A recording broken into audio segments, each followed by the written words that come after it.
What's up? It's May, and I am here today with another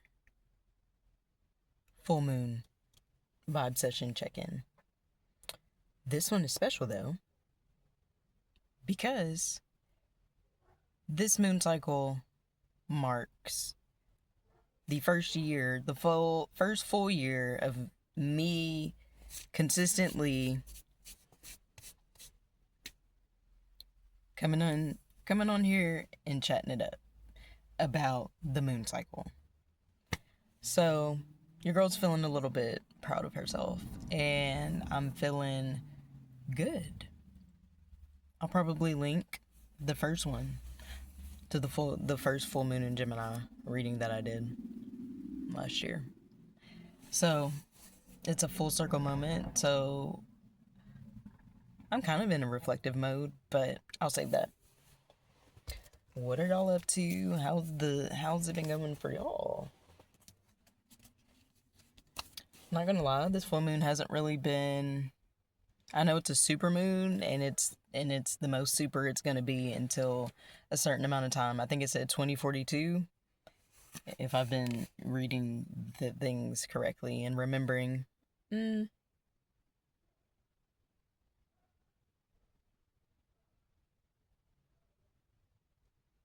What else?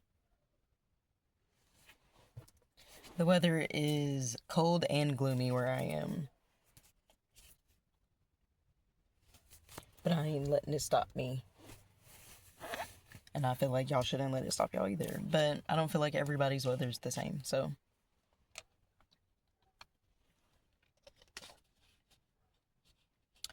I say all that to say, what's up? What y'all doing?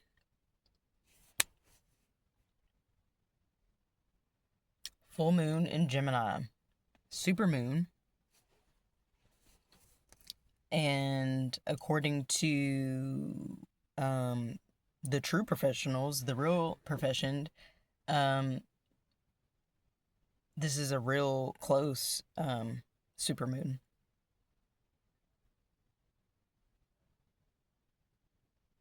So,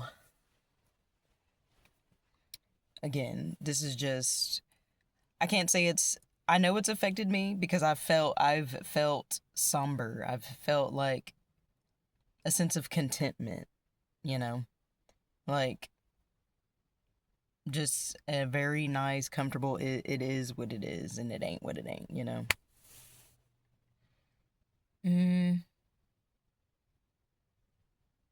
I talked about it in the other video. My back, literally since the first day of December, my back has been doing a thing.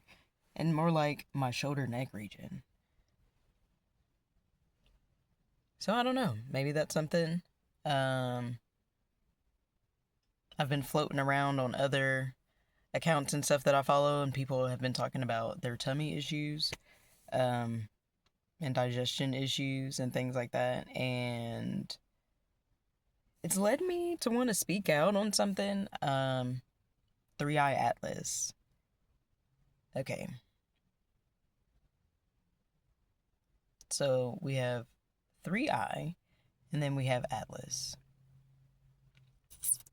Atlas is what your second cranial cervical cranial nerve. It's not your second cranial nerve, it's your second cervical spine joint. I don't know, disc. Look, I don't know the proper terminology. My anatomy people, y'all know. But the second cervical disc, bone, whatever, of your spine is called the atlas. The first one is called the axis, and the second one's called the atlas. Okay? 3i atlas. So, I went on a mini dive on the internet. God bless the internet. I just typed in 31C2, and it led me to a protein that is in, it was E. coli or like a protein in E. coli or E. coli itself is a protein. I looked this up a while ago, so this is just an excerpt of what I remember. And that leads, I'm like, E. coli. You know, what I know about E. coli is it's a common bacteria in the belly, in the human digestive tract. And we also hear about it on the news and stuff when things get recalled because they have like salmonella or E. coli, basically shit all on it. So yeah, and just from my understanding of the body, on the energetic level and the physical level, that ties to the solar plexus and the digestive system. Sorry, I almost lost my train of thought. But yes, so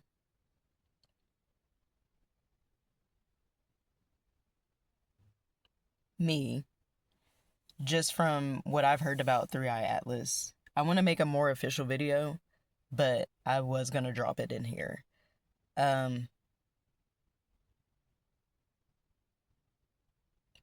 just wondering if I just feel like there's a connection between it. I just feel like the codes that are being sent down from just everything happening, but especially Three Eye Atlas, the codes that have been sent and received definitely feel like there is a massive rewiring of the collective solar plexus. And not so, of course, according to how involved you are with yourself and involved you are with the process of elevating and maturing, I feel like that's how much will be connected to your digestive tract, because I can't say that I've really had any digestive issues. Yeah, I can't really say I have had any, or appetite or anything like that. Uh, but then I've also seen other, where three eye, people just immediately attribute it to the third eye. So the third eye and the cervical spine, or just the cervical part of the body. And it just gets deep from there. So I'm going to make an official video, but thumbtack that in your brain. Three Eye Atlas, collective solar plexus rewiring. Beam. So there's that. I think I just needed to get that out. Now I'm ready to talk about the moon. So the sun's in Sagittarius. I wish I would have looked up the degrees, but I believe, aren't they at the same degree? 13 degrees maybe? But yes, I believe this full moon is at 13 degrees, which is an Aries degree. Neptune and Saturn are about to go into Aries.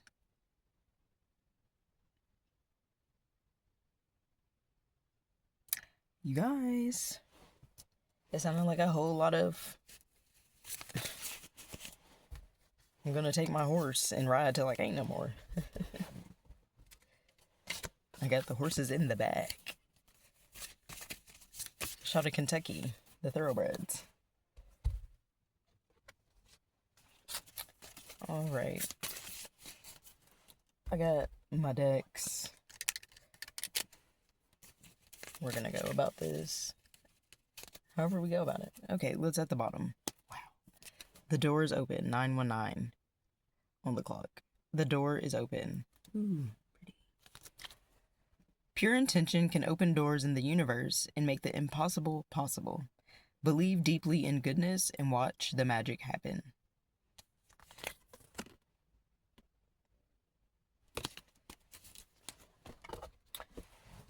These are just the bottom cards. Underlying energies is what I like to call it. Awareness. Oh my goodness. I was just talking about we. And then it's 3. Awareness. The air element. This full moon is an air sign. Awareness keywords. Key to healing. Notice patterns and illusions. Pause. The biggest illusion that I feel like a lot of people in the collective believe is that they're alone and separate. And I'm here to tell you, that ain't true. That is an illusion. So become aware of the fact. Become aware of every part of you that believes such. That, what's going on outside of me has nothing to do with what's going on inside of me. Okay? Now there's levels to it. Because not everything is in your control and not everything is in your aura or in your auric field. It's just around you. So, what the heck? What the hell? Then we got Ascendant entrance. Number 35.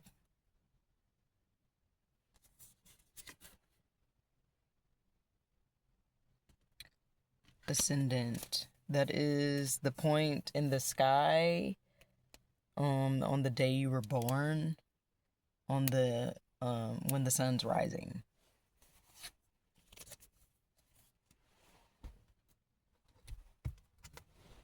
And it is said to be your first impression, the first impression you give off, and the I guess the lens that you choose to perceive the world. That's my way of saying it. I do have a guidebook. Could read about it, but I just want to stick to what's going on. Gemini, Sagittarius and Gemini, obviously sister signs. Full moons are always in sister signs. Mutable, meaning adaptable, malleable, but in the functional sense and not dysfunctional sense. Okay.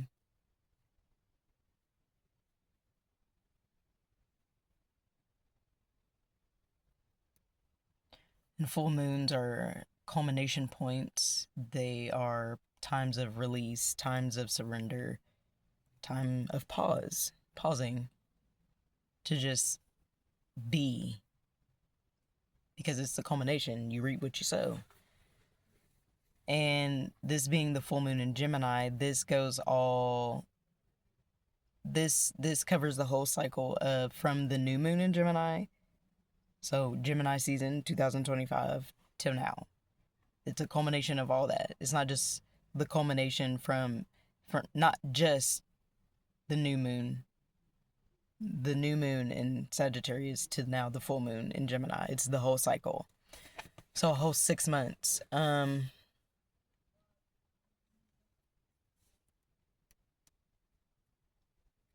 Did I watch my own new moon in Gemini video? Anyways.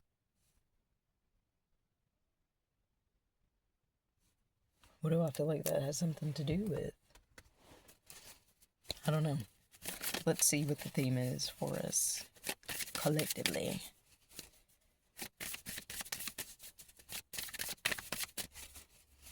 What is the theme of this super cold moon 2025? Full moon in Gemini. What is the theme? What is the theme?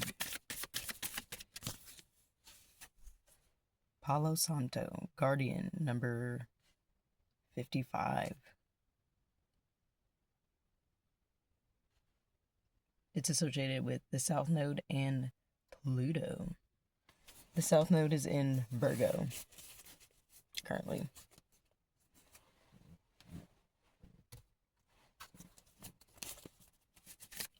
So a past full of now Virgo in like medicinal and anatomical. Anyways, and astrology is associated with the digestive tract.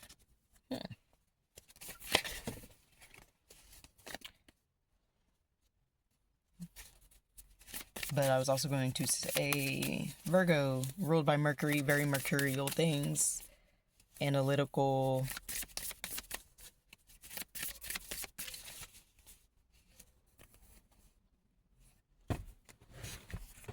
efficiency of sending the right messages at the right time. What is the theme?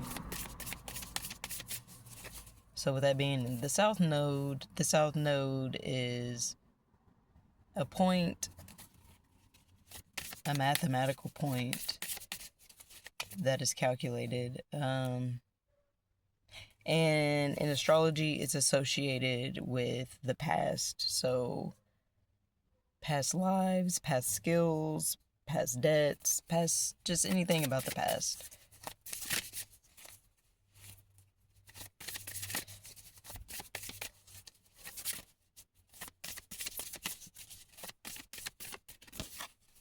Tenth house authority.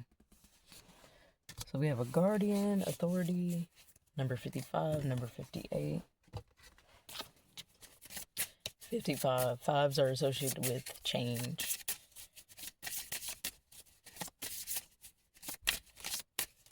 And having the mutable signs here, they make the change flow better, as opposed to the cardinal energy, the initiators of things. They just know how to get things started and get things going. And then the fixed signs, they just know how to maintain. Like, they know how to maintain what was started. And then the mutable energies. Ooh, another 5. Growth. This is Earth. Just talking about Virgo. Surrender to the process. Simplify your healing layers. Yep. The full moons are about surrender. Guardian authority growth. 2 G words.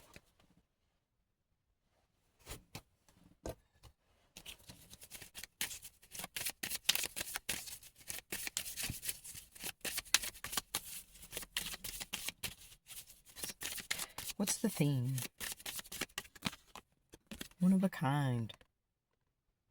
From the moment you emerged into this world, you've had extraordinary talents. You understand starlight, animal voices, and all things magical.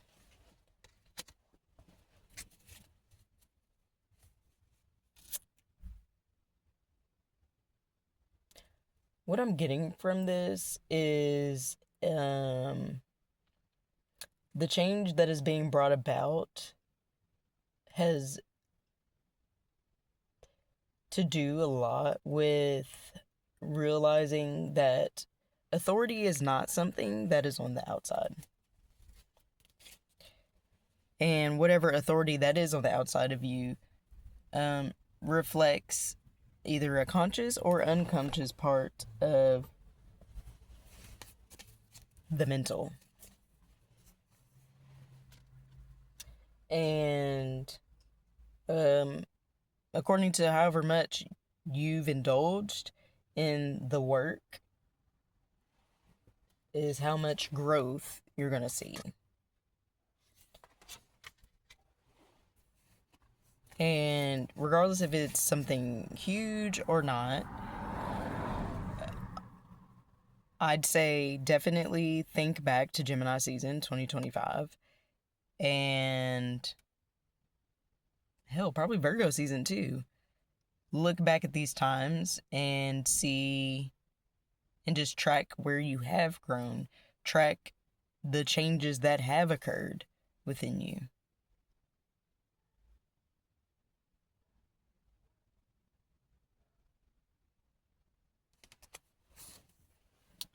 I can read from the guidebooks. They probably have a little bit more garnish for us.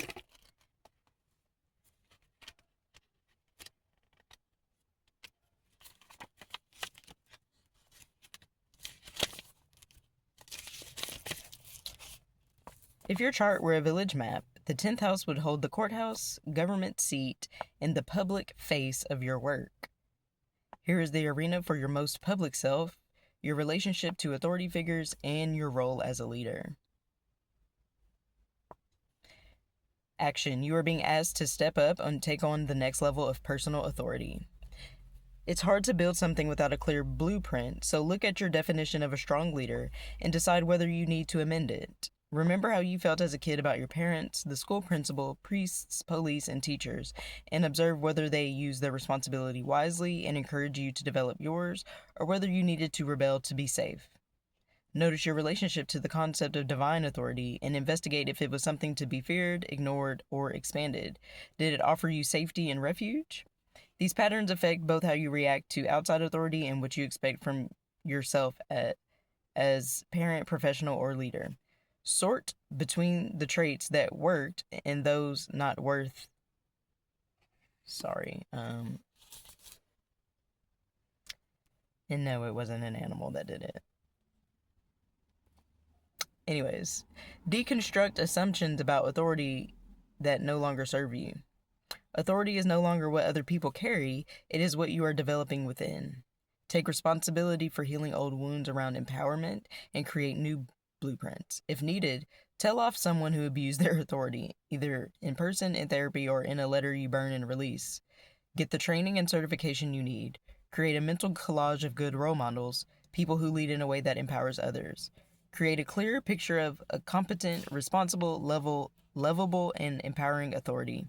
Step into that role and be that pillar in your community and family with confidence.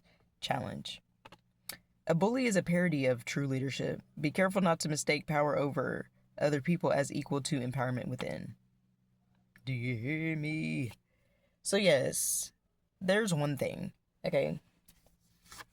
If you're watching this, look now, you ain't just out here by yourself, even if you fake think that, okay? You are looked out for. So, bullies are finna be exposed. Bullies are finna, I'm gonna just keep it real with y'all.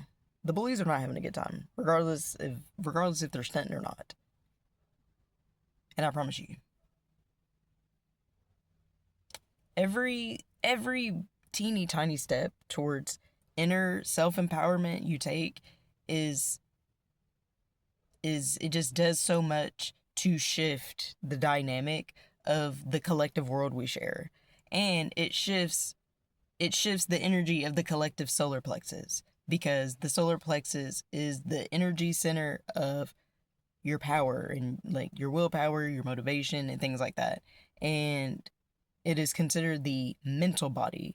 So it is the layer of your aura that is directly influenced and built by the mental frameworks that you uphold. And so the thought patterns you have, the information that you build the thought patterns off of, just everything in that realm.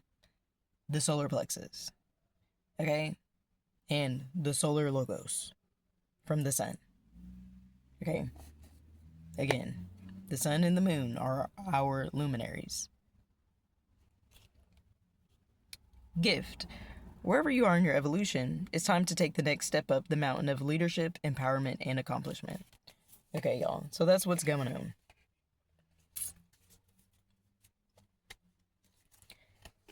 And we are becoming clearer and clearer, cleaner vessels to allow divine, and what I mean by divine, direct connection to the unseen and the beings that inhabit the unseen.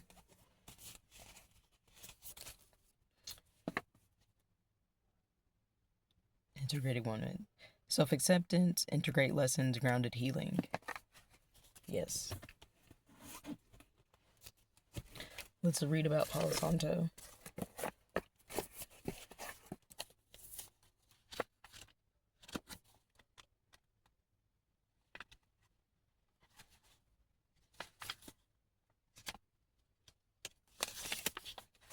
Palo Santo.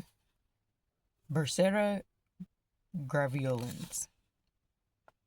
That's its scientific name. Upright. Gifts from past lives, activating dormant gifts, connecting to the ancestors, guardian of the sacred trickster. Reverse. Dormant gifts, living in the past, latent abilities, karmic inheritance. Guidance. Palo Santo is a protective wand that grants us the power of unlocking innate gifts that have laid dormant, inactive, or blocked. Palo Santo, like the fox, is here to assist you as a spirit guide who helps you navigate the spirit world. The Secharon foxes, native to South America, nestle among the desert forests of Palo Santo for shelter, living in symbiosis with these precious trees. Foxes are symbolic of the afterlife, invisibility, and the sacred trickster. Palo Santo neutralizes the venom of dark tricksters and alchemizes its poison into gold, becoming the sacred trickster. Palo Santo is here to remind you to activate your dormant gifts. You are a guardian of the sacred that has walked many paths. Know that you can neutralize the greatest of poisons and even outwit the smartest of tricksters. Gemini energy is known to be that. No slander of any of the signs is allowed, but Gemini slander is not allowed. Okay. They're just out here saying what needs to be said and observing what needs to be observed. From the moment you emerged into this world, you've had extraordinary talents. Now, that sounds cool and all, but it is a growth process. It is a process. It's not just something. Depending on how much you are in tune with yourself, it might seem like one day that one day you wake up and you're like, what the F? I couldn't do this yesterday. I feel like in some instances it does happen, but there honestly is a process, and sometimes you just successfully go through processes literally without thinking about it, or literally without doing anything extra other than what you already do. And that's just called being in heart. That's called being in tune with your heart. And thank you for living like that. Thank you so much. But this whole moon cycle, from new moon in Gemini to full moon in Gemini now, has been all about going through this process to unblock, unlock, activate these gifts. One of a kind. And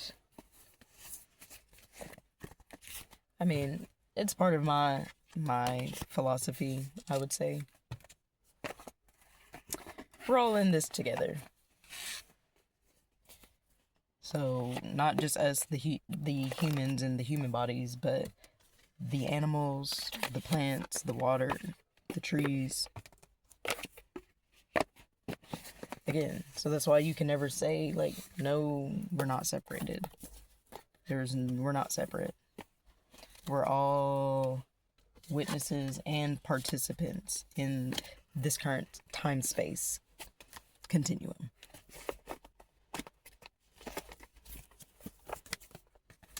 And that is the theme of this moon.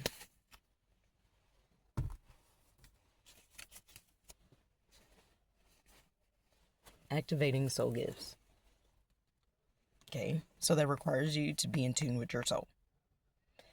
And I'm going to just keep it real with you. The full moons are going to kick your ass every time. The eclipses are really going to kick your ass too, if you are not in tune with your soul. And that's just what it's going to be moving forward. That's what it's been, but it's only getting more potent and more potent and more potent. So, tap in, okay? If you need help tapping in, tap in with me. Just do the YouTube thing. Comment, like, subscribe. And we can chat and go from there. But I gotta go. It's getting cold. And I'm hungry. And I love you guys. and keep it G. That's all I can say.